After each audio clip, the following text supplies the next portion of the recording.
मोदी नहीं, मोदी की 7 पीढ़ियां लौट के आ जाएं, जरा हिंदू राष्ट्र बनवा दीजिए। और ये जो धीरेन्द्र ब्रह्मचारी है, धीरेन्द्र शास्त्री है, ये मनचला मन बढ़ा जो है बाचाल, कैसे आप हिंदू राष्ट्र बनाएंगे? कौन बेहुदा कहता है इडियट हिंदू राष्ट्र बनेगा? नहीं बनने दूंगा। या तो ये अपना नौटंकी बंद करेंगे नरेंद्र मोदी। अयोध्या के टेम्पल से निकला है संविधान, अयोध्या के टेम्पल से हमको विद्या मिलेगा और खाना मिलेगा। और धीरेन्द्र ब्रह्मचारी जो आज का वीडियो बहुत खास है। आज हम बात करेंगे कि क्या भारत को हिंदू राष्ट्र बनाया जा सकता है। ये सवाल क्यों उठा है ये आप सभी को पता है। लगातार सोशल मीडिया हो, मेन स्ट्रीम मीडिया हो, बड़े दिग्गज लोग हो, सबकी डिमांड है कि हमारा जो भारत है वो हिंदू राष्ट्र बन जाना चाहिए, क्योंकि बहुत से ऐसे देश हैं जो मुस्लिम राज्य बन चुके हैं, मुस्लिम स्टेट है, मुस्लिम देश हैं। तो भारत जिसकी पॉपुलेशन में सबसे ज़्यादा हिंदू है, उसको हिंदू राष्ट्र बन ही जाना चाहिए। तो इस तरीके के पक्षधर लोग हैं जो भारत को हिंदू राष्ट्र बनाना चाहते हैं। तो आज का ये जो वीडियो है उसमें हम यही जानने और समझने की कोशिश करेंगे कि क्या भारत को हिंदू राष्ट्र बनाया जा सकता है, क्योंकि संविधान ये कहता है कि भारत में तमाम तरीके के लोग रहते हैं और सबको समान अधिकार हैं। तो अगर भारत हिंदू राष्ट्र बनता है तो क्या संविधान में कुछ लूप होल्स हैं या कुछ ऐसा है जिसको बदलकर हिंदू राष्ट्र बनाया जा सकता है? यही आज का टॉपिक है जिस पर हम बात करेंगे संपूर्णानंद जी से। इन्हें पूर्वांचल का गांधी कहा जाता है और मेरे हिसाब से मुझे लगता है कि अगर संविधान पर चर्चा करनी है तो इनसे अच्छा कोई मुझे इसलिए नज़र नहीं आता क्योंकि मैं जब भी इनसे मिलने आती हूँ इनके हमेशा सिरहाने पर जो है वो भारत का संविधान लिखा मिल ही जाता है, रखा मिल ही जाता है। और ये अपनी बातों को कोट करने के लिए हमेशा संविधान का इस्तेमाल करते हैं, उसकी कुछ लाइनों से, कुछ अनुच्छेद से। तो मुझे लगता है कि ये टॉपिक इनके लिए बहुत बढ़िया रहेगा। सर बहुत स्वागत है आपका। वेलकम आपके चैनल को और इस विद्वत द्वय एडिटर जो भारत एक नई सोच, ये पहला चैनल है जो हमसे इस ऐसा सवाल कर रहा है जो आज हर पढ़े लिखे बुद्धिजीवी के जेहन में उतर रहा है कि हिंदुस्तान के साथ हम क्या करने जा रहे हैं, हमारी बिरादरी क्या करने जा रही है और हमारे प्रधानमंत्री क्या करने जा रहे हैं। तो मैं पहले जो आपका सवाल है कि क्या भारत हिंदू राष्ट्र बन सकता है यदि आ जाए, तो मैं आपको सीधे उस प्रश्न का उत्तर देके तब इसके बैकग्राउंड में बताऊंगा कि इसकी ज़रूरत क्या पड़ी। देखिए, फंडामेंटल 3 चीज़ें हैं भारत के लिए हिंदू राष्ट्र बनने के लिए। इंडिया, जो first part of the constitution की पहली लाइन है, जो चालू होती है यहीं से, India that is Bharat shall be A union of states, shall be A union of states, राज्यों का संघ होगा। एक बात, अब आप इसमें हिंदू राष्ट्र बैठाने की कोशिश करिए कि कहाँ हम बैठा सकते हैं। आप इंडिया को रिप्लेस करके हिंदू राष्ट्र यदि वहाँ लिख दें, हिंदू राष्ट्र दैट इज भारत, तो आप इसको करने की कोशिश करिए, आप अपने हिसाब से करिए, मैं सबके ऊपर छोड़ता हूँ, मैं आता हूँ कि कैसे नहीं कर सकते। एक बात। दूसरी बात, जो प्रीम्बल ऑफ द कॉन्स्टिट्यूशन है उसमें एक शब्द सेकुलरिज्म जोड़ा गया था 1976 में अमेंडमेंट 42 के तहत।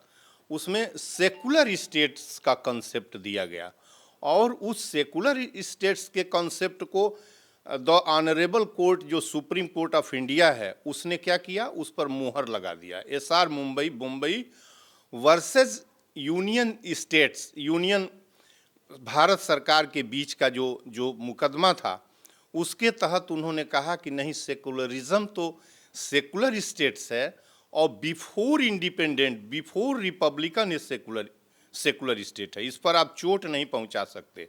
बात सुनते जाइएगा कायदे से।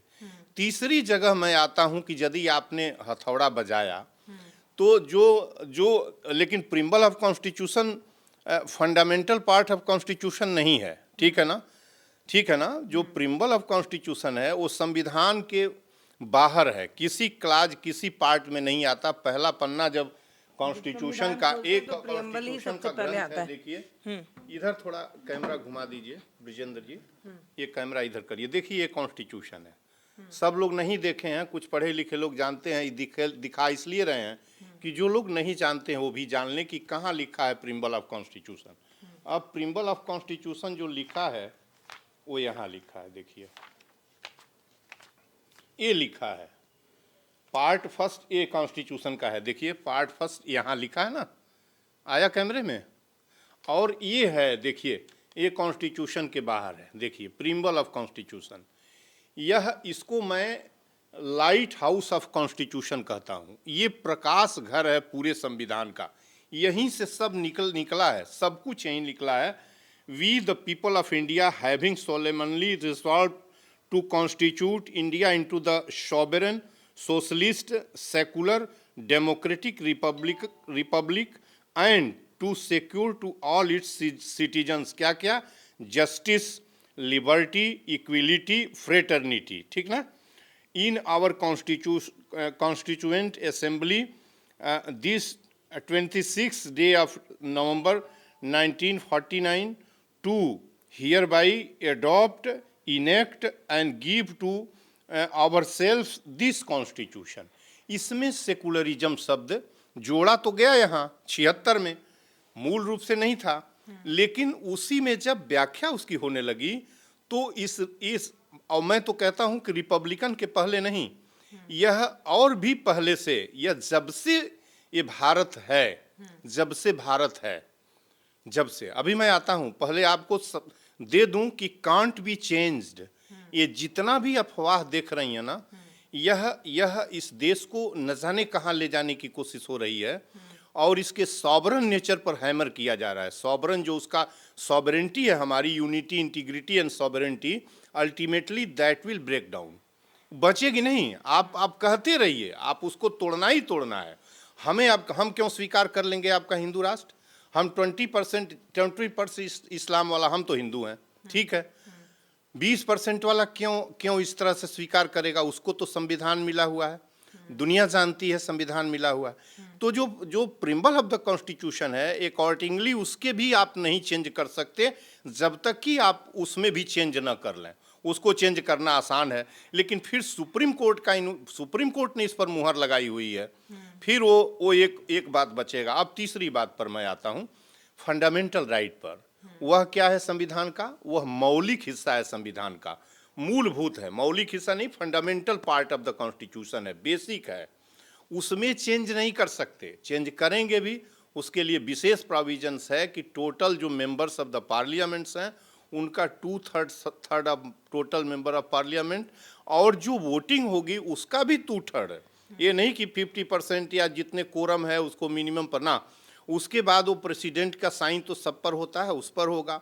स्टेट्स उसमें नाम के बदलने के मामले में स्टेट्स भी चलिए इनके हैं, कोई बड़ी बात नहीं है कि वो ना चेंज कर लें, लेकिन इस नाम के इशू पर अंतिम जो रिव्यू पावर है इनके किसी भी कानून का, वो मजबूत वो दीवार बनी है दिल्ली के अंदर। आप बिल्कुल बेफिक्र रहिए, इन गणेरिये लोगों को जो हिंदुस्तान की अस्मत को तोड़ने पर लगे हैं, गणेरिये मैं कहता हूँ, और प्रधानमंत्री को लज्जा नहीं आती, क्या क्या करा रहे हैं इस हिंदुस्तान के अंदर। आप करते मैं मैं कह दूं कि आप चेंज नहीं कर सकते। अब चेंज कैसे कर सकते हैं? पहले मैं अभी बैक जाऊंगा, पहले आप अभी बता रहे हैं कि जो टोटल बहुमत है उसके 2/3 लोग अगर इसको पास कर देते हैं तो फिर टोटल जितने भी सदन में लोग हैं 545 है, उसके 2/3 होना बैठना जरूरी है। मैक्सिमम लोग जो है वो कहीं ना कहीं भाजपा से ही है, और इस बार जो चुनाव होगा उससे ये लगता है कि अब और बड़ी लहर है, तो और ज्यादा विधायक और सांसद। आता हूं उसी बिंदु पर, माना इनके 500 सदस्य हो गए, ठीक, अब आप आइए, जैसे शरीर है, कॉन्स्टिट्यूशन एक जीवंत संहिता है, या एक जीवित संहिता है। ये पन्ने में लिखी गई है तो ये ना समझ, इसमें पूरा जीवन का ही दस्तावेज है, जीवन को बचाने का, जगह जगह जीवन को बचाने का, और सबसे ऊपर जीवन को बचाना और देश के यूनिटी, इंटीग्रिटी और सॉवरेंटी लिखा भी हुआ है, जगह जगह लिखा है कि सॉवरेंटी हम नहीं तोड़ सकते किसी कीमत पर। ये प्राइम मिनिस्टर भारत का शपथ लेता है कि हम एकता, अखंडता और इस संप्रभुता की रक्षा करेंगे, ये शपथ है उसका।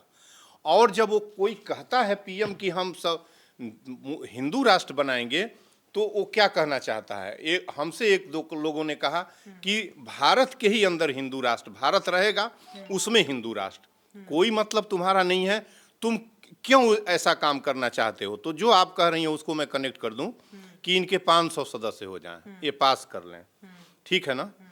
ये कुछ भी पास नहीं कर पाएंगे। आप जिस तरीके से कह रही हैं, वो ऐसी जगह इनको टच करना है जो जहां से हम स्टार्ट हो रहे हैं, हम पूरे बिखर जाएंगे और 20% जो लोग रेस्ट बचेंगे वो यूं ही अलग पड़ जाएंगे। वो इनके विरुद्ध न भी बगावत करें तो भी वो 20% वो खपेंगे नहीं आपकी व्यवस्था में, तो खपेंगे नहीं तो आइसोलेट हो जाएंगे। आइसोलेट हो जाएंगे तो उनका एक अलग संविधान चाहिए, बगावत होगी, झंझट होगा। 3 तरीका है। एक तो, और मैं अशोक वानखेड़े जो रिनाउंड एडिटर हैं भारत के, उन्होंने कहा कि मोदी सत्ता में आएंगे तो कुछ नहीं करेंगे, इसमें बदल के आप नहीं नाम बदल सकते। मतलब अगर आप चाहें कि कुछ अनुच्छेद वगैरह चेंज ना, करके ना, हिंदू ना, राष्ट्र नहीं, बना सकते हैं उसकी तो वो गुंजाइश एकदम नहीं पॉसिबल ही नहीं है। उसकी गुंजाइश बिल्कुल नहीं है। 3-4 जगहों पर नहीं है।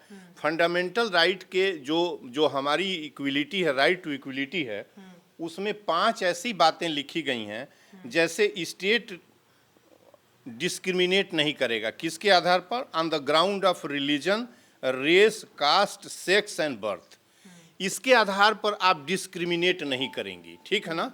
तो ये डिस्क्रिमिनेशन केवल नौकरी तक नहीं है। अब आप कहिए कि हम हिंदू राष्ट्र बनाने जा रहे हैं, 20% लोगों के लिए अलग, 20% लोग अस्वीकार करेंगे, पक्का इसको अस्वीकार करेंगे, 80% स्वीकार करेंगे। एक भी आदमी जब तक अस्वीकार करता है और यदि स्टेट के किसी रूल से उसका जो उसकी इक्विलिटी, स्वतंत्रता है, बाधित होती है, तो वह नहीं चल सकता है इस मुल्क के अंदर। एक आदमी के रिलीजन की हिफाजत की जाएगी तो रिलीजन टच हो रहा है। इस्लाम पंथी क्यों स्वीकार करेगा हिंदू राष्ट्र भाई? और आप सीधे नहीं कर सकते तो 2-3 तरीका है। या तो इसको आते ही आप फेंक दीजिए, पूरे संविधान को रिप्लेस कर दीजिए, ओके, पूरा संविधान आप बदल देंगे। मतलब संविधान रहते रहते हिंदू राष्ट्र नहीं बन सकता, ये सीधी नहीं बात रह है। सकता। इसके मैंने 3-4 क्लाजेज आपको बताए हैं, नहीं बन सकता। क्या संविधान बदला जा सकता है पूरा अगर संविधान ही इसको बदला? फेंक दीजिए ना, इसको फेंक दीजिए। हिंदू राष्ट्र बनाया और हिंदू संविधान बना दिया, हिंदू संविधान बना दिया। पुरानी ग्रंथों से जो रूल्स रेगुलेशन के तो थे। हम लोकतंत्र बच जाएंगे, क्योंकि कहा जाता है कि भारत जो है वो, लोकतंत्र क्या बच जाएगा? तो क्या हम लोकतंत्र तब बच जाएंगे? कहते हैं कि भारत जो है वो सबसे बड़ा लोकतांत्रिक ये देश है। सब एक गपेड़ी हैं, झूठे हैं। ये सब जो है, जितने वो कहते हैं सदनों में बैठ के, जो क्रिमिनल हैं, बलात्कारी हैं, रेपिस्ट हैं, ये कहते हैं।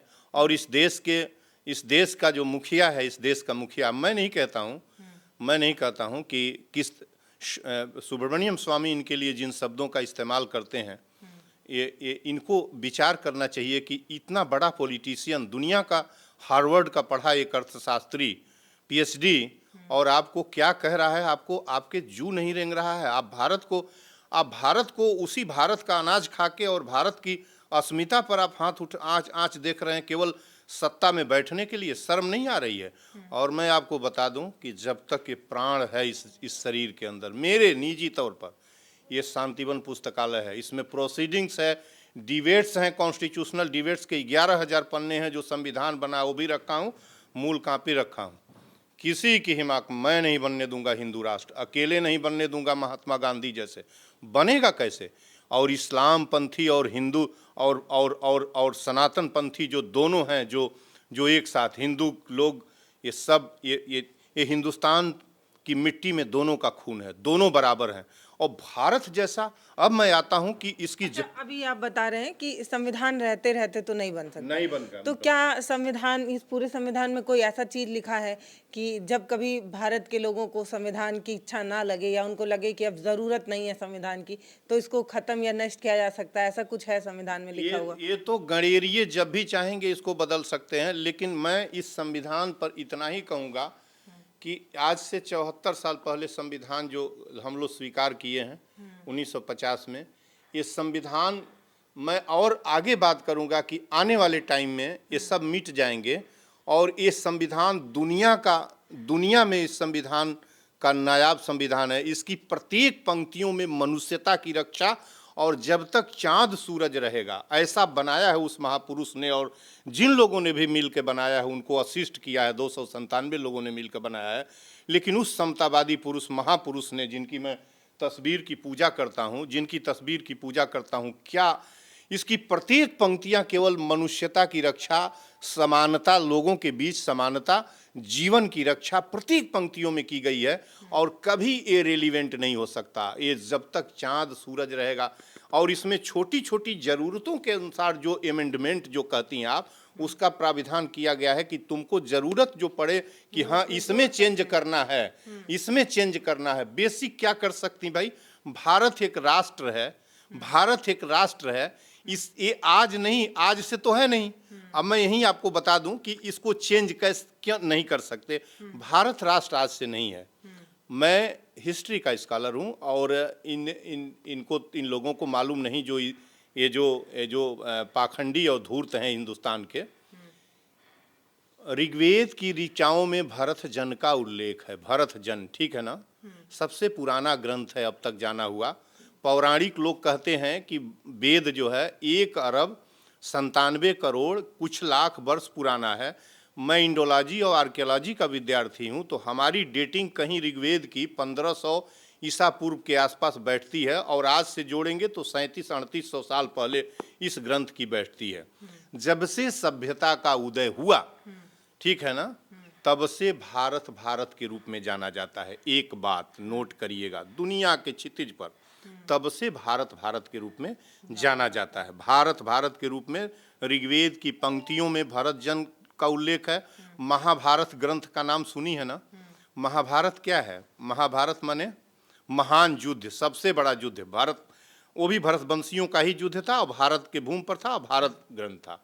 इसके बाद भारत के अभिलेखों में जो अभिलेख ईसा पूर्व की 3री और 4थी सदी में अशोक के अभिलेखों में, और बाद के अभिलेखों में, एक अभिलेख में तो भारत युद्ध, महाभारत युद्ध का, भारत युद्ध का ही उल्लेख है, जिसमें कहा गया है कि 2600 साल पहले, 700 का लिखे अभिलेख में 2600 साल पहले उसका उल्लेख है। वो कोई ऐसा नहीं है कि मैं अपना गढ़ के बता रहा हूँ। ये ऋग्वेद की पंक्तियों में भरत जन का उल्लेख है, जिसके नाम पर इस देश का नाम भारतवर्ष पड़ा है। आज का किसी का डोनेट किया हुआ और किसी से डेराइव किया हुआ, जमीन से निकला हुआ, आसमान से निकला हुआ नहीं है। दूसरी बात, यह ग्रंथ, दूसरी बात, इसे जम्बू द्वीप भी कहा गया है भारत को, ठीक, ग्रंथों में जम्बू द्वीप कहा गया है। उस जम्बू द्वीप में की एरिया जो है, ये वही एरिया थी जो भारतवर्ष की एरिया थी। तीसरी बात जब आते हैं तो सबसे पहले इन्वेडर जो इस देश पर, जम्बू द्वीप जिसमें रखा गया है, एक अभिलेख में जम्बू द्वीप का उल्लेख है। तीसरी बात, जो यूनानी सबसे पहले भारत में आए, ठीक है ना, यूनानी, तो सिंधु नदी उनसे टकराई। सिंधु संस्कृत शब्द है, नदी है, सिंधु नदी पश्चिमोत्तर में है। उसके तीर पर आए तो उन्होंने इंडस, यूनानी शब्द इंडस नाम दिया, इंडस। हिंदस और हिंदस हुआ फारसी में। जब फारसी आए, ईरानियन फारसी जब आए इस मुल्क में, तो उसको हिंदुस्तान वो शब्द होने लगा। और सावरकर की जो फ्रीडम स्ट्रगल का उन्होंने ग्रंथ लिखा है, उसमें सिंधुस्तान, हिंदुस्तान, हिंदुस्तान, हिंदुस्तान, हिंदुस्तान नहीं, हिंदुस्तान शब्द का उल्लेख है। पूरे ग्रंथ में इस बात का उल्लेख है।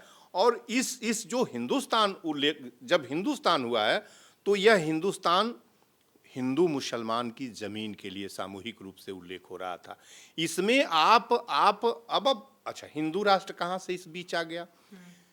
पूरे वैदिक एज, उसके बाद आइए उपनिषद काल, महाकाव्य काल, बुद्ध का काल वही काल है, मौर्य काल, इसके बाद पुष्यमित्र शुंग का काल, इसके बाद आप चले जाइए कुषाण काल, गुप्त काल, इसके बाद इस्लामिक काल में आइए तुर्क काल, मुगल काल, इसके बाद आप चले आइए अंग्रेजों का काल। इसमें किसी ने हिंदुत्व का कहीं नारा जानती है किसी ने मांगा हो? किसी शासक ने? इस्लाम पंथी 700 साल तक इस देश पर सत्ता किए। तो जब मुस्लिम आए तब ना हिंदू राष्ट्र की बात करेंगे। जब मुस्लिम थे नहीं तो हिंदू राष्ट्र। तो अच्छा ठीक है, आप बिल्कुल लाइन पर आ गई।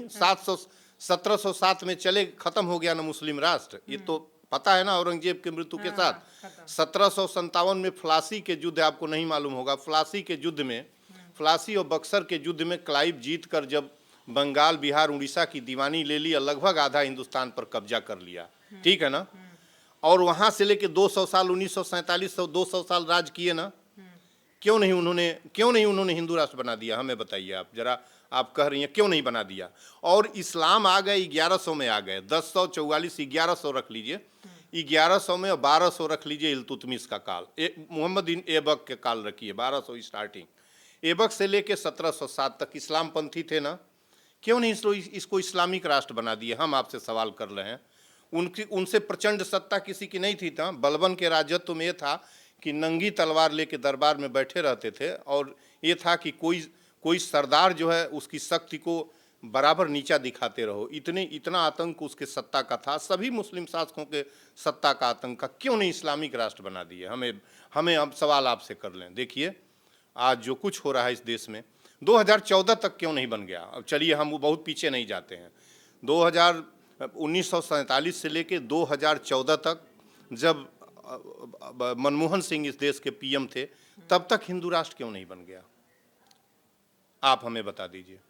तब जरूरत नहीं महसूस हुई होगी। आज क्या अब जो है ना, एक तरीके से लोगों को ये बताया गया कि हमें जो है तमाम ऐसे ऐसे देश हैं जो मुस्लिम देश हैं, तो हमें भी जो है वो हिंदू देश बन जाना चाहिए, क्योंकि हमारे पास हमारी जो पॉपुलेशन है उसमें 80% हिस्सेदारी जो है वो हिंदू। यूनान, मिस्र, रोमा सब मिट गए यहाँ से, कुछ बात है कि हस्ती मिटती नहीं हमारी, सदियों दह रहा है दुश्मन दौरे जहाँ जमा हमारा।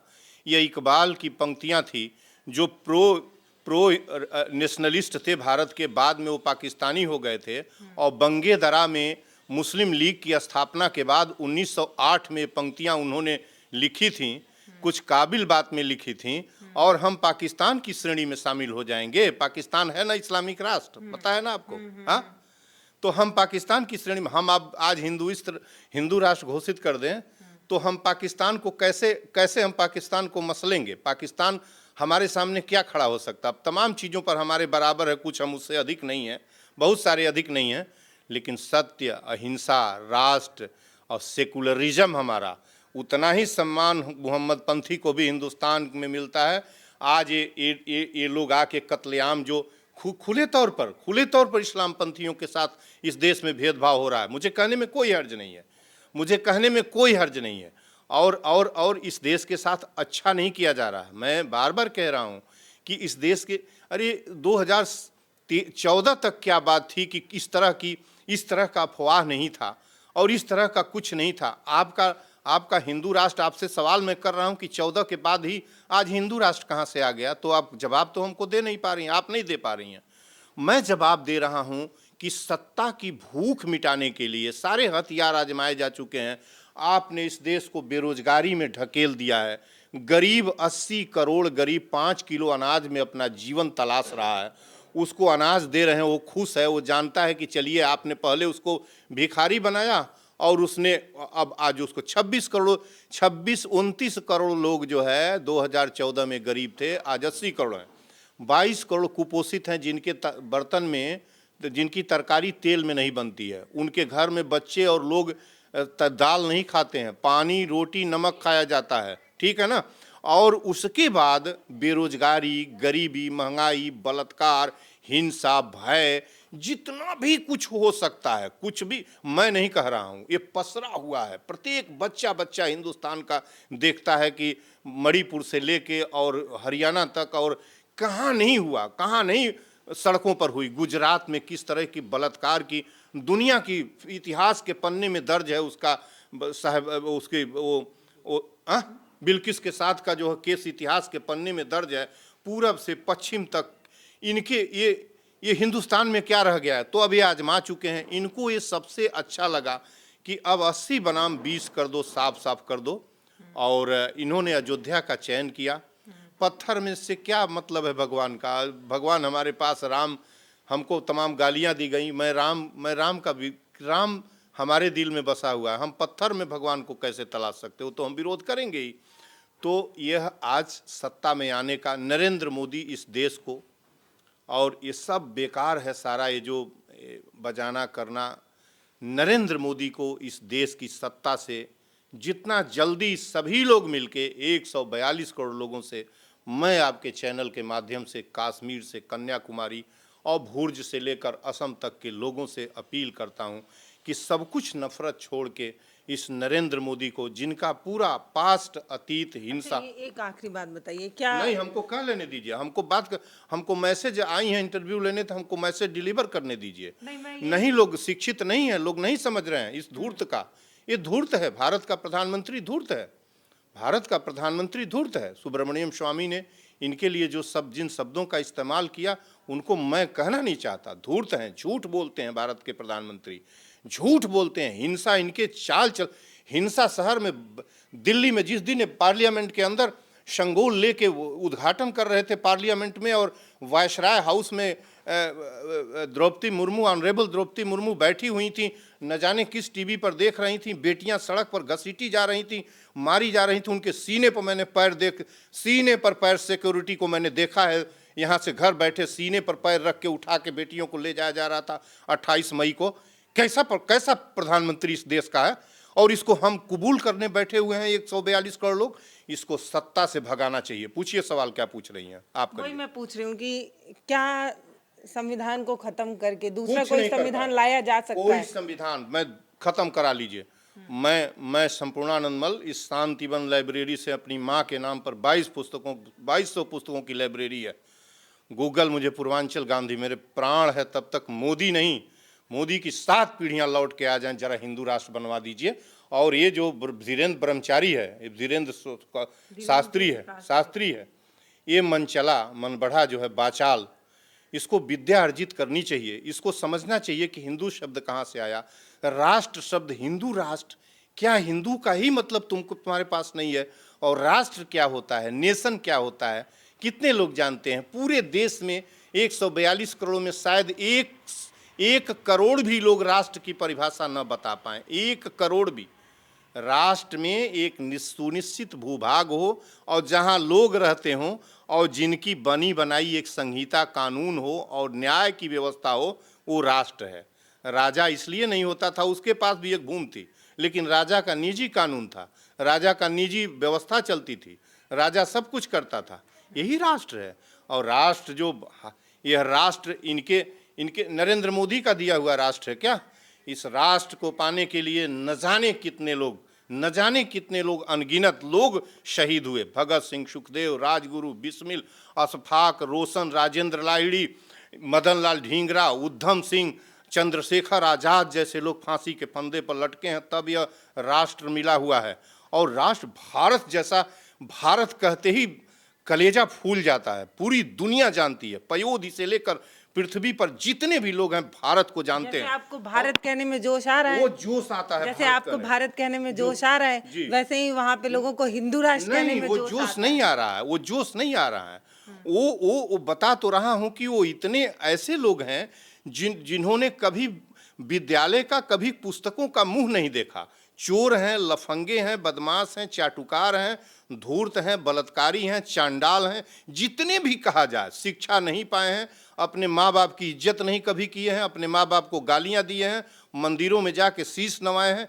कैसा जी भारत कह के मैं फूल जाता हूँ कि भारत देश का रहने वाला हूँ। और आज से नहीं भारत जाना जाता है। भारत अपने उदय काल से भारत जाना जाता है। उड़ीसा की पहली सदियों में भारत का डंका पश्चिम के देशों में जो रोम का जगत था, उस रोम जगत में भारत को पहचाना जाता था। काली मिर्च भेज के हम रोम का पैसा, बैलेंस ऑफ ट्रेड भारत के पक्ष में था। भारत को कहाँ खोजिएगा, भारत सारे साहित्य में फैला हुआ है। लेकिन तुम्हारा हिंदू राष्ट्र, तुम कहाँ से नमूने का राष्ट्र खोज के लाए हो इस हिंदुस्तान का? देखिए, कोई बात हमें नहीं करना है। मुझे बात इतनी ही करनी है कि नरेंद्र मोदी से इस देश को 10 साल की इस गुलामी से हम मुसलमान को छोड़ सकते हैं, हम छोड़ सकते हैं। और कौन बनाएगा हिंदू राष्ट्र? बनवा दीजिए हिंदू राष्ट्र, बनवा दीजिए हिंदू राष्ट्र। जान जाऊं, मैं जब तक प्राण है हिंदू राष्ट्र नहीं बनने दूंगा। जब दिल्ली चलूंगा ना, इस जगह से जिस दिन दिल्ली चलूंगा ना, इनके सदन के पास इनके सीने पर बैठूंगा। नरेंद्र मोदी के सीना जानती है ना, सीने पर बैठूंगा। सदन पर मेरा उतना ही अधिकार है जितना ये सदन में आके बैठकर इस देश को मिटाने का कानून बनाएंगे। हिंदू राष्ट्र क्या होता बहुमत है? मिल जाएगा तो कुछ हिंदू राष्ट्र क्या होता है? कुछ बहुमत मिल बदला जा जाएगा तो- सकता है क्या? बहुमत मिल जाएगा तो हम वतन को मिट्टी में गाड़ दीजिएगा। बहुमत मिल जाएगा तो भारत का नाम बदल दीजिएगा। बहुमत मिल जाने आपने बहुमत मिल गया तो आपने हमारी पेट की अतड़ी खींच ली। महंगाई आसमान छू रही। आपने क्या कर दिया? मैंने लिखा था वहाँ की फ्री शिक्षा, फ्री चिकित्सा, फ्री रेल संचार और रोजगार और पेंशन दीजिए। लोग मर रहे हैं, महंगाई मार रही है लोगों को। आप शिक्षा सड़क पर बेच रहे हैं। जब तक लोग नहीं, मैं आज इतनी बहस इसलिए कर रहा हूं कि इस संविधान की किताब को पढ़ लिया हूं कि ये नहीं, इसकी साथ इस धूर्त पीएम की 7 पीढ़ियां आ जाएं तो भी इस देश को हिंदू राष्ट्र नहीं कर पाएंगी। और इसलिए भी नहीं कर पाएंगी कि जब तक इस ऑनरेबल सर्वोच्च न्यायालय की मजबूत दीवारें हैं, जब तक ये दीवार है, तब तक सोचिएगा मत कि ये होने पाएगा। वह दीवार इसको होने नहीं देगी। वह 1990 लेकिन कुछ न्यायाधीशों का जो फैसला होता है, कई ऐसे फैसले भी आते हैं जो कहीं ना कहीं बीजेपी को डायरेक्ट फायदा भी पहुंचाते नजर आते हैं। तो ऐसा लगता है कि न्यायाधीश भी है जो कहीं ना कहीं सॉफ्ट कॉर्नर तो रखते हैं। वो होते हैं। आपको ये देखिए कि प्रारंभिक दौर के आधे से ज्यादा न्यायाधीश मुख्यमंत्रियों के रिलेटिव और मुख्यमंत्रियों के बच्चे और न्यायाधीश का बेटा न्यायाधीश हो रहा है। बहुत सारे केसेज में भाई पैनल से वहीं से नाम आता है। नेताओं को तो उस पर निगाह जाती ही है, लेकिन वो उसकी अभी तादाद बहुत कम है। अभी तादाद ये मान के चलिए, जैसे मैं कहा करता हूँ कि इस्लामपंथियों को सोचना चाहिए कि अभी सेकुलरिज्म के लिए हिंदुओं के पास बहुत गुंजाइश है। आज उनको नहीं लड़ना है। जब वो 700 साल को दिखाते हैं तो हिंदू राजा की तरफ मुसलमान तलवार खींचता था और मुसलमान राजा की तरफ हिंदू तलवार खींचता था। 1200 से लेके 1700 तक आए न, जितने भी बड़े रजवाड़े थे, एक तरफ मोहम्मद पंथी लड़ता था, उसके साथ उसका सेनापति हिंदू होता था।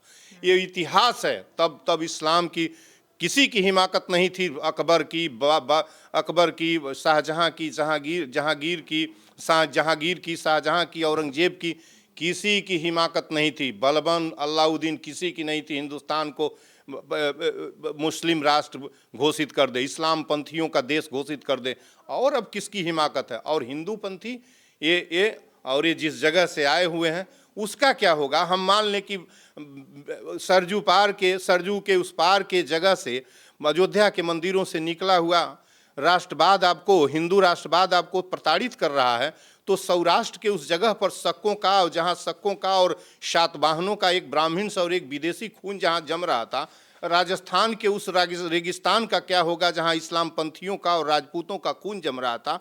दक्षिण के उन द्रविड़ पंथियों का क्या होगा जो मूल भूमि थी और जो संस्कृत साहित्य और वेद जहाँ फैला हुआ था, और मंदिर का भूमि वहाँ भी था? पूरब के उस मुल्क का क्या होगा जहाँ मागधी और अन्य भाषाओं के साथ जहाँ मूल वंशी और आठवीक राज्य थे, जहाँ वन जातियाँ उस पूर्वी हिस्से पर बनी हुई थी? उत्तर के उस नेपाल की उपत्यका, हिमालय की उपत्यका का और कश्मीर का क्या होगा जहां ब्राह्मण्स का, एबोरिजिनल आर्यवासियों का खून और बाद में मोहम्मद पंथियों का खून फैला हुआ था? कैसे आप बनाएंगे देश? कैसे आप हिंदू राष्ट्र बनाएंगे? कौन बेहुदा कहता है इडियट हिंदू राष्ट्र बनेगा? नहीं बनने दूंगा। देखिए, इनका साफ कहना है कि जब संविधान को आप शुरू ही करते हैं तो सबसे पहले संविधान में यही लिखा जाता है कि हम भारत के लोग, भारत की एकता, अखंडता और संप्रभुता। तो जब भारत की शुरुआत ही ऐसे होती है तो उसको कैसे काटा और हटाया जा सकता है? हाँ, एक काम जरूर हो सकता है, जब संविधान ना रहे तो शायद हिंदू राष्ट्र बन जाए, लेकिन ऐसा पॉसिबल ही नहीं है कि भारत में संविधान को हटाया जा सकता है, क्योंकि भारत के कण कण में कहीं ना कहीं संविधान है और वो हमेशा जीवित है, उसे हटाना संभव नहीं है, ऐसा कहना है। लेकिन आगे क्योंकि ये चुनावी मुद्दा है तो ये लोगों के बीच में एक जोश का कारण जी, भी है। एक बात और कर दें, माँ हमको पैदा की है, हम सभी को, और भारत के संदर्भ में मैं यही कहना चाहता हूँ कि संविधान की प्रत्येक पंक्तियों के बदौलत हम आप सभी लोग जीवित हैं। आप हमारे पास माइक लेके आई हैं तो इसलिए आई हैं कि ये संविधान 1950 के बाद आज आपको अधिकार दिया हुआ था। 1950 के पहले ब्रिटिश मीडिया, ब्रिटिश टाइम्स और लंदन से जो अखबारी पेपर और हिंदुस्तानी होते थे, लिखते नहीं थे, डरते थे लिखने से। भगत सिंह की फांसी हो गई थी और एक मीडिया ने लिखा, तब एक मीडिया बड़ी डर के लिखा था कि हाँ फांसी हो गई और इस तरीके से लटका दिया गया, और उसने डिस्क्लोज किया था यह सब हमको सांस लेने का ये अधिकार देता है। और संविधान इसलिए नहीं बदल सकता कि Bharat, India, that is Bharat, आप जब कुछ भी बदलेंगे तो भारत को कैसे, या तो भारत को ही कत्ल कर दीजिए। तो मुझे नहीं लगता कि ये इसके पॉसिबल नहीं, इसके किसी अधम व्यक्ति के, किसी नीच व्यक्ति के जो अपना अतीत को कत्ल करके और ये सत्ता की भूख, इस सदन में बैठने की भूख मिटा रही है। यह वही सदन है जो इरविन ने इस देश के लोगों पर कोड़े बरसा के लैंड रेवेन्यू वसूल के, जो ब्रिटिश इंपीरियल लेजिस्लेटिव असेंबली जिसे आप पार्लियामेंट कहती हैं, बनवाया था। और 28-29 की पहली प्रोसीडिंग में ही उसमें जो है विट्ठल भाई पटेल, मैं बराबर कहता हूँ, विट्ठल भाई पटेल प्रोसीडिंग कर रहे थे और उसमें ट्रेड यूनियन और जो है डिस्प्यूट्स एक्ट और वो जो है पब्लिक सेफ्टी बिल, ये दो पास हो रहा था और भगत सिंह बटुकेश्वर ने बम फेंका था। इनके लिए फरिश्ता का दिया हुआ माननीय सदन होगा। अरे यह सदन बलात्कारियों का, क्रिमिनल्स का, अपराधियों का, चोरों का, लुटेरों का, गणेरियों का, हिंदुस्तान को नफरत में बांटने वालों का, जाति जहर घोलने वालों का सदन बन चुका है। इसमें जीत, और मुझे कहता है कोई, मैं न किसी से, मुझे कोई इस सदन की तरफ ताकने का, मैं इतना बता दे रहा हूं कि दिल्ली चलूंगा तो या तो मेरा असली जगह जेल होगा, या तो ये अपना नौटंकी बंद करेंगे नरेंद्र मोदी। नौटंकी जो कर रहे हैं इस देश के अंदर सत्ता में पहुंचने के लिए, आप संविधान को ही फूंकने के तरफ पहुंच गए हैं। फूंकने दूंगा संविधान को। संविधान यूं ही मिला है। संविधान, मैंने बोला ना कि कितने लोगों के फांसी के चढ़ने के बाद संविधान मिला है। ये संविधान लिखने वाला व्यक्ति वो मर गया, उसकी पत्नी मर गई, उसके बच्चे मर गए भीख से और भूख से मर गए, अंबेडकर का पूरा परिवार मर गया। उस व्यक्ति ने लालटेन जला के संविधान दिया है, तब इतनी बिजली नहीं होती थी पढ़ के, और दरिद्रता और भीख में और जी के दिया है, तमाम जगह से स्कॉलरशिप। ये संविधान यूं ही बन गया है। ये संविधान अयोध्या के टेम्पल से निकला है। संविधान अयोध्या के टेम्पल से हमको विद्या मिलेगा और खाना मिलेगा। और धीरेन्द्र ब्रह्मचारी जो आपका धीरेन्द्र है, वो धीरेन्द्र शास्त्री जो गुरु है, जो उनके गुरु हैं रामभद्राचार्य जी, वो मतलब वो एकदम प्रचार के रूप में लगाया गया, हिंदू राष्ट्र हम बनाएंगे। उसको वाई श्रेणी सिक्योरिटी गवर्नमेंट दी है कि तुम एकदम फैला डालो, तुम्हारे ऊपर इसका विरोध करने के, उसके विरोध के लिए आप निकालिए शब्द। अभी आपको उस लुच्चे को, उसको मैं किन शब्दों में कहूँ, गाली नहीं दे सकता हूँ उसको, लेकिन उसको मैं, बाचाल को मैं क्या कहूँ कि अरे बाचाल, तुम अपने अतीत को पढ़ कि तुम्हारी विरासत इसी जमीन पर अंग्रेजों ने कत्ल कर दिया। अंग्रेजों ने इलाहाबाद में लियाकत अली लड़ रहा था, ह्यूगरोज वहाँ कत्ल किया 1857 में। बहादुर शाह के 4 बच्चों को लाल किले में चुनवा के 3 बच्चों को चुनवा दिया गया, उसकी पत्नी और उसको डिपोर्शन रंगूर किया गया। वक्त खां बरेली में लड़ रहा था, नाना साहब झांसी में लड़ रहे थे, उनकी तलवार बाज रही थी। वहाँ कानपुर में लड़ रहे थे, ब्रह्मवर्त में। झांसी की रानी किले में लड़ रही थी लक्ष्मीबाई। बेगम हजरत महल लखनऊ में लड़ रही थी। कुंवर बहादुर वहाँ आरा में लड़ रहे थे। और मौलवी अहमदुल्ला जो इतना बहादुर था कि ह्यूगरोज थर थर काँपता था, फैजाबाद में लड़ रहा था। आज़ादी की लड़ाई, जंग हो रही थी। बेईमान कहीं के, तुम कहाँ से मसाला खोज के लाए हो? और चला दीजिए, करा दीजिए तो हम जान जाएं। मैं दिल्ली चलूँगा, चैनल के माध्यम से बताता हूँ। इस चैनल को पूरे भारत में कोने कोने तक पहुँचाइए। आपको सिफारिश करता हूँ, लोगों तक पहुँचाइए। हर हिंदुस्तानी का धर्म है कि अपने भारत की अस्मिता और भारत को बचाया जाए। और ये जो भी जिह्वा से निकालता है हिंदू राष्ट्र, तुम सब कुछ करो, हम कुछ नहीं कहते तुम्हारे विरोध पर, लेकिन तुम हमारा भारत ही हमसे छीन लोगे। और भारत में कहते हो कि भारत में हिंदू राष्ट्र रहेगा, पाकिस्तान रहेगा और मुस्लिम राष्ट्र रहेगा, तो वही हालत होगी भारत की। हम किस तरीके से दुनिया में नाम दिखाएंगे? ये बुद्ध का देश है, कबीर का, नानक का, विवेकानंद का, दयानंद का, गांधी का, अंबेडकर का, ये जो है APJ अब्दुल कलाम का मुल्क है। तुम्हारे जैसे गुंडे और अपराधियों का मुल्क नहीं है, नहीं बनने दूंगा। तो इनका सीधा कहना है कि भारत हिंदू राष्ट्र बन नहीं सकता। क्यों? क्योंकि अगर हिंदू राष्ट्र बनता है तो कहीं ना कहीं संविधान का गला घोटना पड़ेगा या संविधान हटाना पड़ेगा। तो अब देखना ये होगा, क्योंकि ये चुनावी मुद्दा है और ये कहा जा रहा है कि अगर इस बार भाजपा आई तो अब से जो है वो भारत जो है वो हिंदू राष्ट्र बनकर ही रहेगा। ये सबसे बड़ा दावा भी है और सबसे बड़ा वादा भी। तो देखना होगा, आने वाला कल ही बताएगा कि क्या भारत सच में हिंदू राष्ट्र बन जाएगा, नहीं बन पाएगा। ये कल ही बता सकते हैं, जब कल समय आएगा, देखते हैं।